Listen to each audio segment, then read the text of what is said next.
I wanted to thank Ingersoll Rand for employing many people in our state. One of their brands is Thermo King, a company based in Minneapolis. It patented the first ever transport refrigeration unit back in 1938. It truly believed we could build a fridge to the next century, right? And is now a global leader. It's hard to get energy jokes, okay, you guys? So I'm trying. It's now a global leader in manufacturing highly efficient temperature control systems for trucks, trailers, buses, rail cars. In fact, I was just at our Minnesota State Fair, the biggest in the nation. We forget about Texas because they're open 30 days. I was there for the last 12 days at my booth in front of the Snake Zoo, and we actually rolled out our Metro Transit, the most efficient transportation bus in the country, which was really exciting, and again, electric bus, and we're just seeing more and more of it in our state, and I think a lot of it, again, having all these innovation companies like Thermo King. We also are the Silicon Valley of windows, with Anderson Windows, Marvin Windows, all based in Minnesota. So we've worked a lot on these building issues. I mentioned the unemployment rate, but also when you look at our growth in the last decade, jobs in Minnesota's energy sector grew by 11.9% compared to just 1.9% for the jobs overall. North Carolina, as you know, passed its own renewable energy standard back in 2007, an efficiency standard. And you look at our two states are so different, as I was reminded at my last visit, so different in many ways, culturally, geographically diverse. If you can have two states like this commit to energy efficiency, I truly believe that we can get it done as a nation. I'm not going to go through all those numbers because the general did such a good job in just pointing out those few numbers about energy consumption and what it needs for our country, but I want to actually respond to his call for a strategy. When I look back over the last few decades here, what went wrong, and I'm not going to dwell on it because this convention is about moving forward. Did you see the signs? Okay, good. Which I believe that we really need to do. But I will look back at some missed opportunities on both sides. The first was obviously after 9/11. I think we had an opportunity as a country. The nation was united. I think if leaders had said, this is our moment, we're going to put forward these energy efficiency standards, we're going to invest in a comprehensive energy strategy for this country, we're going to pay for it whatever way, with this, that, this, I think 80% of the people would have said, fine, yes, sign me up. Instead, that didn't happen. The second moment was actually in the summer of '08 when gas prices were high, and we had the opportunity to move together. We were able to get the energy efficiency legislation done, some things that were good, gas mileage standards. That was one of my most enlightening moments. I worked on that because I'm on the Commerce Committee, and I was then on the Environmental Committee, and we came together and came up with a compromise, and I stood there with my fellow senators and was one of the first to speak, and I said, well, we haven't done anything with the gas mileage standards since I was in junior high, like that. And then the next senator came up and said, I worked on those initial gas mileage standards. So I realized maybe I won't use that again in the Senate.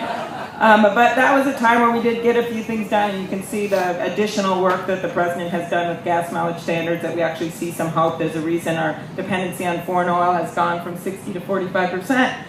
Combination of those mileage standards and better cars.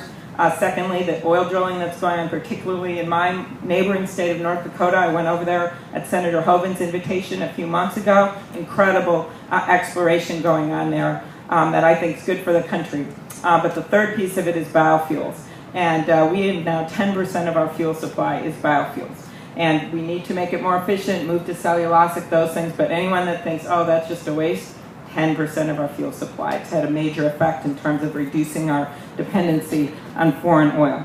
So you had that first missed opportunity after 9/11. Then you had the second one in '08. We did some stuff that was good, but not enough. We didn't do the comprehensive renewable electricity standard that we could have done for the country. We're, I think, one vote short of breaking the filibuster.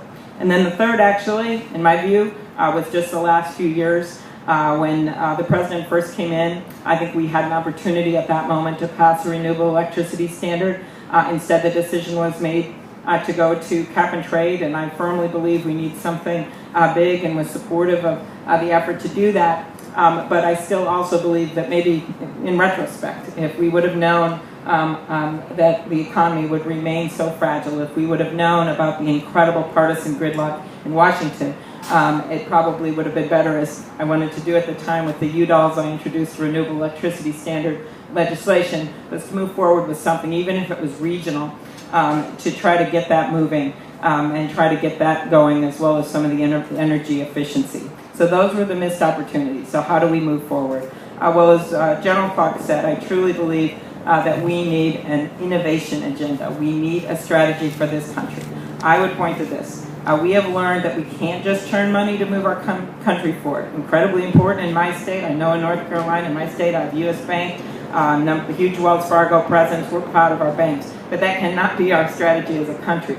We have to be a country that makes stuff again, that invents things, that exports to the world.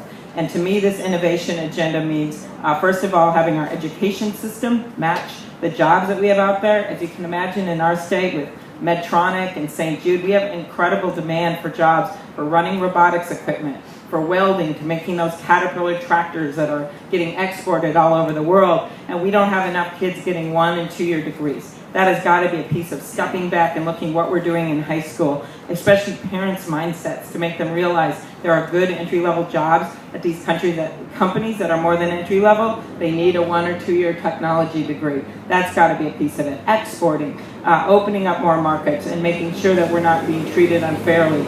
And we worked so hard with ag in Minnesota, 22% increase in ag exports. Can you imagine in just the last few years out of our state? Third thing, reducing the debt in a balanced way so that we actually can send a message to the rest of the world, invest, so we can send a message to companies to invest, to not doing it in a way that puts us off the financial cliff, but doing it in a balanced approach along the way that the Debt Commission has suggested with their framework. And there are some senators that want to do that, and I'll get to that in a minute of my optimism.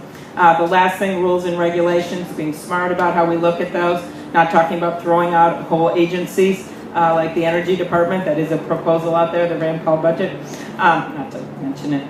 But then there are other proposals that I think are much more balanced in terms of rules and regulations.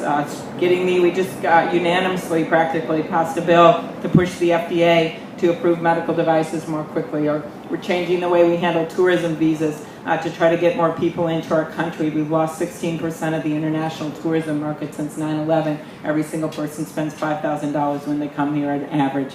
That's what we're talking about when we look at rules and regulations. What are the low-hanging fruit things we can do, and then what is the next step to make it easier for businesses to add private sector jobs?